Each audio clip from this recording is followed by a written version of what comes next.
રાણપુર શહેરમાં લીંબડી 3 રસ્તા પાસે 45 જેટલા ગેરકાયદેસર દબાણો ઉપર તંત્ર દ્વારા બુલડોઝર ફેરવવામાં આવ્યું। બોટાદ જિલ્લાના રાણપુર શહેરમાં લીંબડી 3 રસ્તા પાસે ગેરકાયદેસર રોડ પરના દબાણો પર તંત્ર દ્વારા બુલડોઝર ફેરવી ડિમોલેશન હાથ ધરવામાં આવ્યું છે।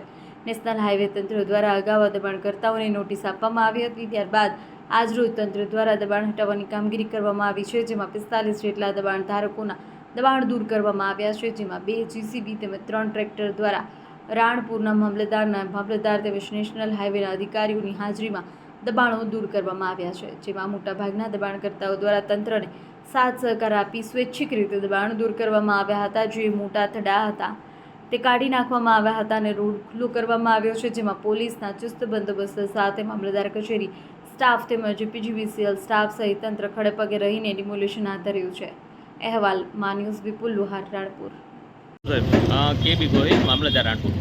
આજે નેશનલ હાઈવે રાણપુરથી લીંબડી જે નેશનલ હાઈવે છે એ રોડ ઉપરના દબાણોને કાર્યપાલક નેશનલ હાઈવે દ્વારા નોટિસ આપી અને જાણ કરવામાં આવેલી હતી કે લીંબડી હાઈવે ઉપર જે તમારા દબાણો છે એ સ્વૈચ્છિક દૂર કરવા એમને 3 નોટિસ આપવામાં આવેલી હતી દબાણદારોને, જેમાંથી 50-60% દબાણો સ્વૈચ્છિક રીતે દૂર કરી લેવામાં આવ્યા હતા।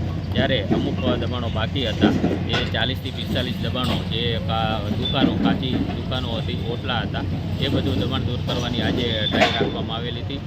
કાર્યપાલક નેશનલ હાઈવેની ટીમ અમારી સાથે છે, જીબીની ટીમ સાથે છે, પોલીસ પ્રોટેક્શન પણ લેવામાં આવ્યું છે, એમ્બ્યુલન્સ પણ રાખવામાં આવી છે। આ બધી ટીમ સાથે આજે દબાણ દૂર કરવાની ઝુંબેશ રાખવામાં આવેલી હતી। અત્યારે 40થી 45 દબાણો જે હતા એ દૂર કરવામાં આવ્યા છે અને નેશનલ હાઈવે જે હતો ઘણા વર્ષોથી જે દબાણો દૂર નહોતા થયેલા એ ખુલ્લો કરવામાં આવ્યો છે।